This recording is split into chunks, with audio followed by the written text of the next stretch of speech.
لکھ کر امام صاحب نے یہ مسئلہ فرمایا، یہ مسئلہ فرمایا، یہ مسئلہ فرمایا۔ اس کے بعد کہا کہ اب ہم نے علم حاصل کیا، ان تمام لکھی ہوئی چیزوں کو ایک گٹھری میں ڈالا اور اپنے پیٹھ پر لاد کر کے پھر واپس اپنے شہر آ گئے۔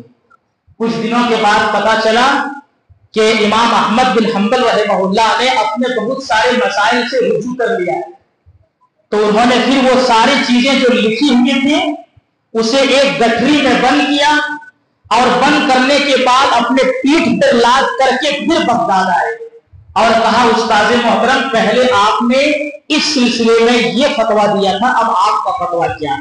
کہا پہلے میں نے یہ دیا تھا، اب میرا فتویٰ یہ ہے۔ پھر اسے کاٹا، اسے لکھا، پھر وہ گٹھری بند کی، اپنے پیٹھ میں رکھا اور اس کے بعد جو ہے اپنے وطن چلے گئے واپس۔ یہ ہوتے ہیں طالب علم جو علم کو حاصل کرنے کے لیے اتنی محنت اور کوشش کرتے ہیں۔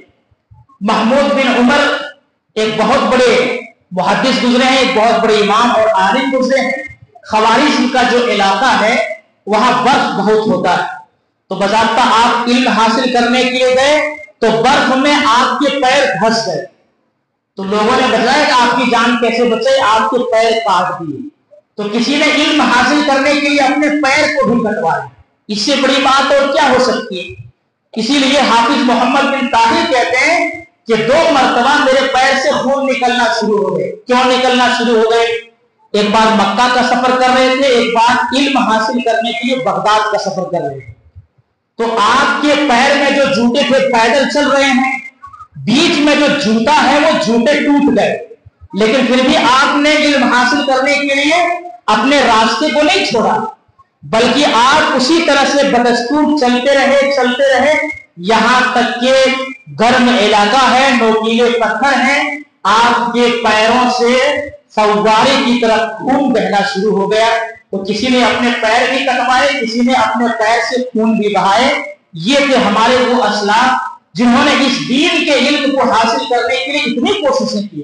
آج کل کے بچے گھر میں بہت ضد کرتے ہیں، نہیں میں پیدل مدرسہ نہیں جاؤں گا یا نہیں جاؤں گی، میرے لیے انتظام ہونا چاہیے، میرے پاس یہ کپڑے نہیں ہیں، میرے پاس وہ کپڑے نہیں ہیں، میرے پاس جوتے نہیں ہیں، میرے پاس چپل نہیں ہے، مجھے روزانہ کے پیسے نہیں مل رہے ہیں۔ تو بچوں کی ایسی ضد ہوتی ہے آج کل۔ بچے کبھی بھی تعلیم حاصل کرنے کے لیے ضد نہیں کرنا ہے، ٹھیک ہے نا؟